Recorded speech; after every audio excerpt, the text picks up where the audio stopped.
اللہ الرحمن الرحیم۔ Corona virus ایک عالمی چیلنج ہے، اس پہ ہمیں یکجہتی کی ضرورت ہے۔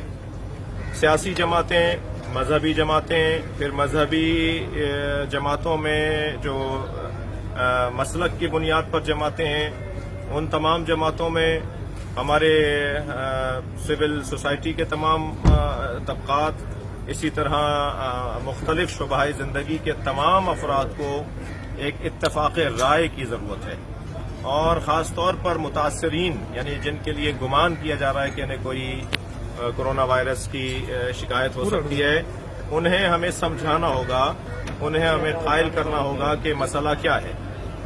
ان کی کاؤنسلنگ کی ضرورت ہے، ان کی احساسات اور جذبات کو محفوظ رکھتے ہوئے، ان کی عزت اور تکریم کو محفوظ رکھتے ہوئے ہمیں انہیں سمجھانا ہوگا کہ مسئلہ کیا ہے۔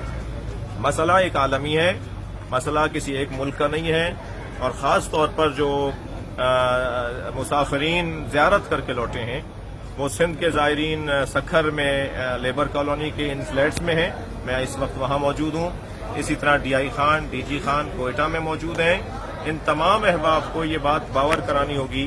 ہاں، لیکن اس میں جو سب سے اہم بات ہے یا اہم ترین بات ہے، وہ حکومتوں کی کمزوریاں ہیں، نااہلیاں ہیں، بے توجہیاں ہیں، غفلتیں ہیں، اور ان کا خود بھی یہ بات انہیں پتہ ہی نہیں تھی کہ انہیں کیا کرنا ہے۔ آہستہ آہستہ ریاستی ادارے اب جا کر باشعور ہوتے جا رہے ہیں کہ انہیں کرنا کیا ہے۔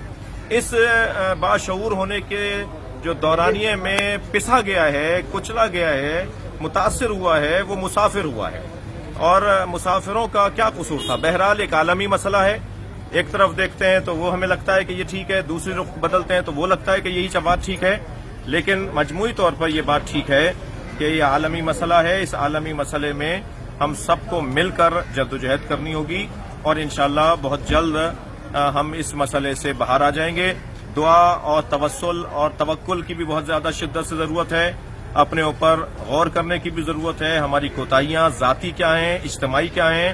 ہم اگر خدا نخواستہ ایسے حالات میں بھی آپس میں لڑ رہے ہوں کسی بھی بات پر، کسی بھی مسئلے پر، تو پھر تو ہمیں اللہ سے امید نہیں رکھنی چاہیے کہ اللہ ہم پہ کرم کرے گا۔ جو قوم خود بدلنے کی کوشش نہیں کرتی، اللہ بھی اسے نہیں بدلتا۔